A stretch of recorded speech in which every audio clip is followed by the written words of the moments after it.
Hi friends, welcome to Rama spicy kitchen. అందరూ ఎలా ఉన్నారండి? ఈరోజు మన video hotel style Puri curry ఎలా తయారు చేసుకోవాలో చూసేద్దాం. దానికోసం మనం ముందుగా స్టవ్ పై కళాయి పెట్టుకొని 2 స్పూన్లు ఆయిల్ యాడ్ చేసుకొని శనగపప్పు, మినపప్పు, ఆవాలు వేసుకోవాలి. ఆవాలు చిటపటలాడేలా ఫ్రై చేసుకొని దీంట్లో మనం పచ్చిమిర్చిని కూడా కట్ చేసి వేసుకుందాం. దీంట్లో మనం కారం వేయమండి, కారానికి తగినన్ని పచ్చిమిర్చిని కట్ చేసుకొని వేసుకోవాలి. పచ్చిమిర్చి బాగా ఫ్రై చేసుకొని పెద్ద సైజు 2 ఆనియన్స్ కూడా కట్ చేసుకోవాలి. వాటిని కూడా యాడ్ చేసుకుందాం. మరీ చిన్నగా కట్ చేసుకోకూడదండి ఆనియన్స్. వీటిని మరీ అంతలా ఫ్రై చేయాల్సిన అవసరం లేదండి. అలా కలుపుతూ 2 నిమిషాల పాటు వేగించుకోవాలి. దీనిలో మనం కరివేపాకు కూడా యాడ్ చేసుకుందాం. ఈ కర్రీలోకి మనం ముందుగానే బంగాళదుంపను ఉడికించి పొట్టు తీసుకొని పెట్టుకోవాలి. కలర్ కోసం కొంచెం పసుపు కూడా వేసుకొని పసుపు పచ్చివాసన పోయేంత వరకు ఫ్రై చేసుకోవాలి. మనం ఉడికించి పెట్టుకున్న బంగాళదుంప పొట్టు తీసుకొని వీడియోలో చూపించిన విధంగా చేత్తో అయినా గంటతో అయినా స్మాష్ చేసుకొని తాలింపులో వేసుకుందాం. ఇలా మొత్తాన్ని వేసుకొని 1 లేదా 2 నిమిషాలు అలా ఫ్రై చేసుకోవాలి. ఈ కర్రీ పూరీకైనా చపాతీకైనా చాలా బాగుంటుంది.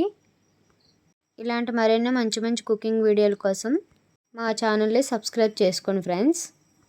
దీంట్లో మనం టేస్ట్ తగినంత సాల్ట్ కూడా యాడ్ చేసుకొని కలుపుకోవాలి. ఎప్పుడు రొటీన్గా కాకుండా ఇలా తయారు చేసుకోండి. పూరీలోకైనా చపాతీకైనా సూపర్ కాంబినేషన్ అండి. చూడండి ఫ్రెండ్స్, ఎంత బాగా ఫ్రై అయిపోయిందో. దీంట్లోకి మనం ఒక 2 లేదా 3 స్పూన్లు శనగపిండి తీసుకొని వాటర్ వేసుకొని కలుపుకొని ఇలా తాలింపులో యాడ్ చేసుకోవాలి. అడుగంటకుండా ఉండకట్టకుండా బాగా కలుపుకోవాలి. దీంట్లో మనం మరికొన్ని నీళ్ళు యాడ్ చేసుకుందాం. నీళ్ళు వేసుకొని కలుపుతూ శనగపిండి మొత్తం బాగా ఉడికేలాగా 2 లేదా 3 నిమిషాలు అలా కలుపుతూ మంట మీడియంలో పెట్టుకొని ఉడికించుకోవాలి. శనగపిండి మరీ ఎక్కువ వేసుకోకూడదండి. 2 లేదా 3 స్పూన్లు మాత్రమే వేసుకోవాలి. మరీ ఎక్కువగా వేసుకున్న చిక్కగా వచ్చేస్తుందండి, టేస్ట్ అంత బాగుండదు. అలా కలుపుతుంటే చిక్కబడిపోతుందండి. దీనిలో మనం సన్నగా తరిగి పెట్టుకున్న కొత్తిమీరని కూడా యాడ్ చేసుకుందాం. పైన కొత్తిమీర అలా చల్లేసుకొని ఒకసారి మొత్తం కలుపుకుందాం. అలా 1 నిమిషం పాటు కలుపుకుంటే అంతేనండి, ఎంతో టేస్టీ అయిన పూరీ కర్రీ రెడీ అయిపోయింది. తప్పకుండా ట్రై చేయండి ఫ్రెండ్స్. ఈ కర్రీ చాలా సింపుల్గా టేస్టీగా రెడీ అయిపోతుంది.